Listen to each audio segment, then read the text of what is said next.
Hello दोस्तों, स्वागत है आपके अपने इस YouTube चैनल एमडी फुरकान पे। और मैं हूं आपका दोस्त और होस्ट मोहम्मद फुरकान। दोस्तों, आज हम लोग देखेंगे कि 2026 में बिहार में निवासी आवासीय बनाने में क्या क्या बदलाव हुए हैं, क्या क्या चेंजेस हुए हैं और क्या क्या डॉक्यूमेंट रिक्वायरमेंट है। तो चलिए शुरू करते हैं अपने इस YouTube वीडियो को। और सबसे पहले जो है हम सभी क्रोम पे क्लिक करेंगे। क्रोम पे क्लिक करने के बाद यहां पे टाइप कर देंगे RTPS।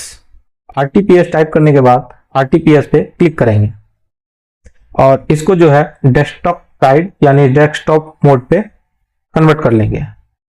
तो ये यहां कुछ इस तरह से होगा। फिर RTPS 2 पे क्लिक करेंगे, इसको भी डेस्कटॉप साइड पे क्लिक करके कन्वर्ट कर लेंगे। तो ये यहां कुछ इस तरह शो होगा, ठीक है।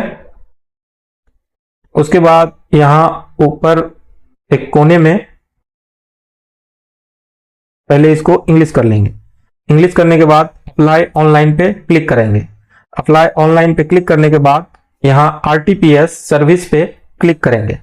RTPS सर्विस पे क्लिक करने के बाद जनरल एडमिनिस्ट्रेशन डिपार्टमेंट पे क्लिक करेंगे। उसके बाद देखिए यहां पे सारा कुछ ओपन हो गया। Issue of residential certificate, issue of caste certificate, issue of income certificate.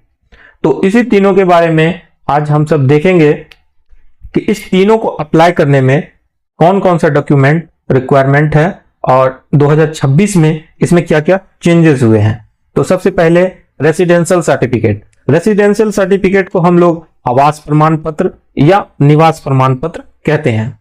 तो इस पे क्लिक करेंगे।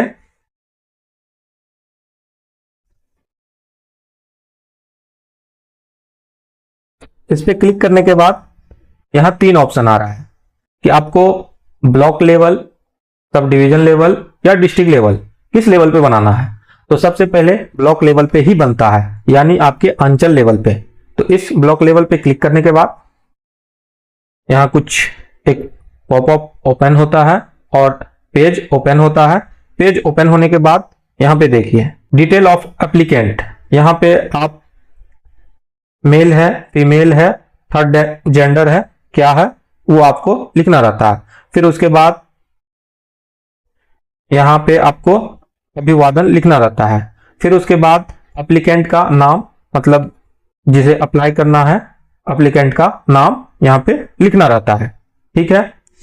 उसके नीचे यहां एप्लीकेंट का नाम हिंदी में लिखना रहता है। अगर आप इंग्लिश में लिखेंगे तो हिंदी में ऑटोमेटिक टाइप हो जाता है। जैसे मैं यहां लिखता हूं फुरकान, आगे बढ़े नहीं, यहां यानी हिंदी में भी आपको लिखना रहता है एप्लीकेंट का नाम। उसके बाद एप्लीकेंट के फादर का नेम अगर इंग्लिश में है, ऊपर में लिखा हुआ, यहां देखिए यहां फादर का नेम इंग्लिश में लिखा हुआ है तो यानी यहां इंग्लिश में लिखना है। अगर पिता का नाम यहां हिंदी में लिखा हुआ है तो यहां हिंदी में लिखना है, ठीक है। उसके बाद एप्लीकेंट का मदर का नाम यहां इंग्लिश में लिखा हुआ है तो इंग्लिश में लिखना है। माता का नाम यहां हिंदी में है तो हिंदी में लिखना है, ठीक है। अगर एप्लीकेंट लड़की है और उसका शादी अगर हो चुका है तो उसके हस्बैंड का नाम यहां पे लिखना है इंग्लिश में, यहां पे लिखना है हिंदी में, ठीक है। उसके बाद एप्लीकेंट का जो मोबाइल नंबर है वो मोबाइल नंबर यहां पे लिखना है। उसके बाद एप्लीकेंट का ईमेल आईडी यहां पे लिखना है। ईमेल आईडी जो है ऑप्शनल है, अगर आपके पास है तो आप ईमेल आईडी यहां दर्ज कर सकते हैं। और अगर आप मेरे चैनल के सब्सक्राइबर हैं तो आपको पता होगा मैंने अपने YouTube चैनल पे ये भी वीडियो डाल रखा है कि ईमेल आईडी कैसे क्रिएट किया जाता है अपने मोबाइल से 2026 में। तो वो वीडियो भी जाकर के जरूर देखें। तो यहाँ पे आवेदक का अगर ईमेल आईडी है तो ईमेल आईडी डाल सकते हैं। उसके बाद आवेदक का एड्रेस डालना है, स्टेट क्या है, फिर उसके बाद डिस्ट्रिक्ट क्या है, उसके बाद सब डिवीजन क्या है, ब्लॉक क्या है। और फिर यहाँ आप देखिए क्या आवेदक ग्राम पंचायत के लिए में है, वहां के लिए अप्लाई कर रहे हैं, नगर निगम में है वहां के लिए अप्लाई कर रहा है, नगर पंचायत है वहां के लिए अप्लाई कर रहे हैं, नगर परिषद है वहां के लिए अप्लाई कर रहे हैं, कहाँ के लिए मतलब आवेदक का जो है घर कहाँ पे है वो कहाँ के लिए अप्लाई कर रहे हैं। उसके बाद फिर आवेदक का यहाँ जो है वार्ड नंबर यहाँ आप टाइप करना है, फिर उसके बाद मोहल्ला टाइप करना है, पोस्ट ऑफिस जो है पोस्ट ऑफिस टाइप करना है, पुलिस स्टेशन जो है पुलिस स्टेशन टाइप करना है, उसके बाद पिन कोड जो है पिन कोड टाइप करना है। और यहाँ जो है यहाँ आधार कार्ड नंबर नहीं टाइप करना है, ठीक है। यहाँ एप्लीकेंट का जो है सेल्फ अटेस्टेड फोटो जो है, मतलब एप्लीकेंट का फोटो और फोटो के ऊपर ही सिग्नेचर होना चाहिए।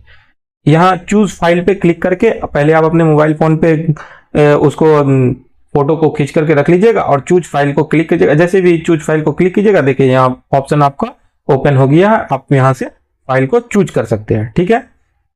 उसके बाद यहाँ पे आधार नंबर नहीं डालें, ठीक है, क्योंकि हम सब जो है डॉक्यूमेंट जो है बाद में अपलोड करेंगे, ठीक है।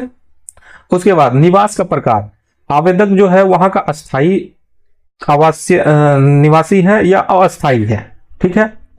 पर्पस ऑफ एप्लीकेशन, मतलब आवेदन का पर्पस क्या है, आप कहां इसे यूज करना चाहते हैं, क्यों बनाना चाहते हैं, ठीक है। उसके बाद यहां देखिए अब सबसे इंपॉर्टेंट जो है क्या क्या चेंजेस हुए हैं और कौन कौन सा जो है डॉक्यूमेंट रिक्वायरमेंट है, ठीक है। देखिए अगर आवेदक के नाम से खतियान है तो आवेदक के नाम से खतियान देना पड़ेगा। अगर अगर आवेदक के नाम से खतियान नहीं है तो उनके पिताजी के नाम से खतियान है तो वो दे सकते हैं, या फिर उनके दादाजी के नाम से खतियान है तो वो दे सकते हैं। अगर दान पत्र है तो वो दे सकते हैं। भूमि से संबंधित कोई भी जमीन का कागज हो तो वो दे सकते हैं। अगर राशन कार्ड है तो वो दे सकते हैं। वोटर आईडी कार्ड है तो वो दे सकते हैं। इलेक्ट्रिसिटी बिल है तो वो दे सकते हैं। अगर देखिए यहां क्या लिखा है, आवास प्रमाण पत्र के साक्ष्य हेतु आवेदक आवेदिका के माता पिता पूर्वज का निम्नलिखित अभिलेख समुचित माने जाएंगे। मतलब एप्लीकेंट का हो, एप्लीकेंट के फादर का हो, मदर का हो या एप्लीकेंट के दादाजी का हो, वो यहाँ एक्सेप्टेबल होगा, ठीक है। फिर उसके बाद यहाँ सेल्फ डिक्लेरेशन का कुछ फॉर्म आता है, उसको आई एग्री पे क्लिक करने के बाद एडिशनल डिटेल में एडिशनल डिटेल पे कुछ नहीं करना है। ये यहाँ पे ये कैप्चा करने के बाद प्रोसेस पे क्लिक कर देना है।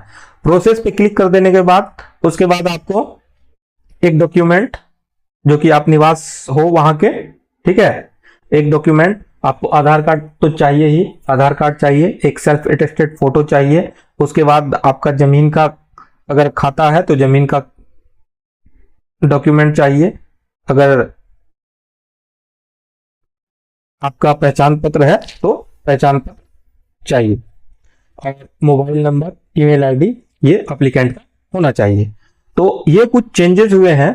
पहले क्या होता था कि अगर एप्लीकेंट का आधार कार्ड भी रहता था तो उसका अप्लाई हो जाता था, इतना सारा डॉक्यूमेंट नहीं मांगता था। लेकिन अब जो है ये बहुत सारे डॉक्यूमेंट का लिस्ट दे दिया गया है और नेक्स्ट आने वाले वीडियो में मैं लाइव इसको अप्लाई करके दिखाऊंगा कि क्या क्या डॉक्यूमेंट रिक्वायरमेंट है और क्या क्या प्रोसेस होता है। अब हम सब देख लेते हैं कास्ट सर्टिफिकेट के लिए। तो कास्ट सर्टिफिकेट पे जैसे ही क्लिक करते हैं फिर ब्लॉक लेवल पे क्लिक करते हैं तो यहां भी कुछ वैसा ही है। एप्लीकेंट का नाम, एड्रेस वगैरह लिखा जाता है, ठीक है। उसके बाद यहां हमें सिर्फ डॉक्यूमेंट देखना है कि डॉक्यूमेंट क्या क्या रिक्वायरमेंट है। तो देखिए यहां भी वही सब डॉक्यूमेंट रिक्वायरमेंट है, जमीन का केवाला, खतियान, दान पत्र। यहाँ पे वोटर आईडी कार्ड और सबका ये सब का कुछ ऑप्शन नहीं है। मतलब यहाँ जमीन का कुछ ना कुछ डॉक्यूमेंट चाहिए ही, जिससे कि ये पता चले कि हाँ एप्लीकेंट जो है फला जाति का है, यानी उस डॉक्यूमेंट पे लिखा रहना चाहिए खतियान, दान पत्र, भूमि संबंधित कागज, ठीक है। या तो आपका हो या आपके पिताजी का हो या आपके दादाजी का हो, किसी का भी डॉक्यूमेंट यहाँ पे चल जाएगा, मान्य रहेगा। तो ये जो था जाति प्रमाण पत्र के लिए ये कुछ डॉक्यूमेंट चाहिए था। अब हम सब देख लेते हैं आय प्रमाण पत्र के लिए क्या क्या डॉक्यूमेंट चाहिए। तो उसी तरह फिर हम सब ब्लॉक लेवल पे क्लिक करते हैं।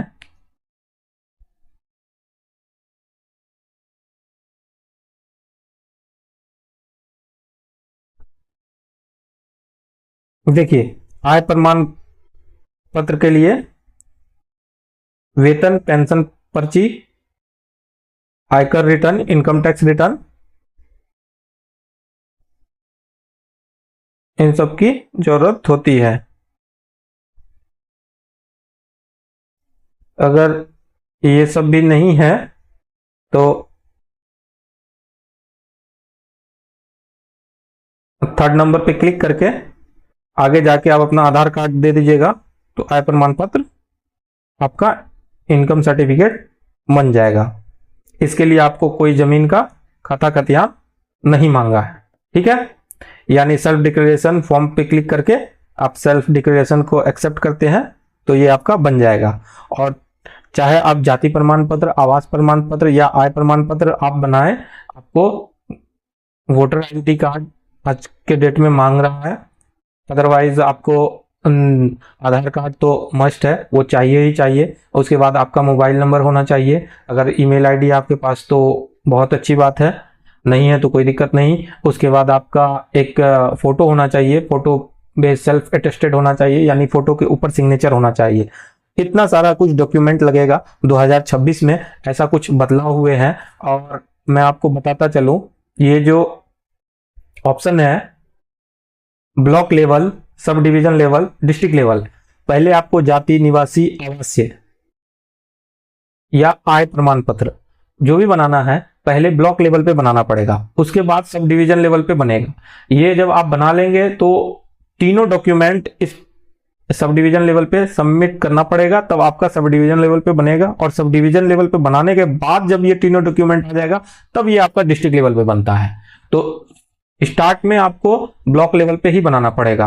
और देखिए, जैसे ये फाइनेंशियल ईयर होता है, फाइनेंशियल ईयर क्या होता है कि फाइनेंशियल ईयर 1 अप्रैल से शुरू होता है और 31 मार्च को एंड होता है, तो इसे कहते हैं फाइनेंशियल ईयर। यदि आप स्कूल, कॉलेज या कहीं पे भी है और अगर आपको जाति, निवासी, आय आपको डिमांड किया जाता है, मांगा जाता है, तो आपको करंट फाइनेंशियल ईयर का ही मांगा जाता है। यानी अगर आप 2026 में है, 2026 में है तो 1 अप्रैल से लेके 1 अप्रैल 2026 से लेकर के 31 मार्च 2027 तक, इस बीच में जो आप बनाएंगे ये करंट फाइनेंशियल ईयर का होगा। और इससे पीछे जो बनाएंगे, अगर 1 अप्रैल से पहले जो भी बना हुआ होगा वो प्रीवियस फाइनेंशियल ईयर का आपका बना होगा। तो अभी आप कहीं भी स्कूल, कॉलेज में कहीं भी इस साल अगर आप लगाना चाहते हैं, अगस्त में हो, नवंबर में हो, दिसंबर में हो, अगर कहीं भी आपको डिमांड कर रहा है तो ये आप समझ लें कि आपको 1 अप्रैल 2026 के बाद का जाति, निवासी, आय डिमांड कर रहा है। तो कोशिश करें, जो स्टूडेंट हो या फिर अगर फॉर्म आप अप्लाई करते हो तो हर साल आप अपना जाति, निवासी, आय रिन्यू करवा ले या नया बनवा ले। और आज के डेट में बिहार में जो है ये ऑनलाइन हो जाता है। ऑनलाइन होने के बाद आपको 15 से 20 दिन का समय लगता है और फिर उसके बाद ऑनलाइन ही डाउनलोड हो जाता है। तो ये था कुछ चेंजेस क्या हुआ था कि 2026 में क्या क्या जाति, निवासी, आय में क्या डॉक्यूमेंट में चेंजेस हुआ था। तो आज का वीडियो इसी के रिगार्डिंग था। आने वाले दिन में और आने वाले वीडियो में मैं आपको लाइव अप्लाई करके प्रोसेस दिखाऊंगा कि जाति, निवासी, आय कैसे अप्लाई किया जाता है और कैसे सबमिट किया जाता है। तो इस वीडियो को फिलहाल यहीं खत्म करते हैं, समाप्त करते हैं। अगर ये इंफॉर्मेशन मेरी आपको अच्छी लगी तो मेरे इस यूट्यूब चैनल को सब्सक्राइब कर लें, सो दैट कि मैं जब बाद में वीडियो डालूं तो आप तक वीडियो पहुंच जाए।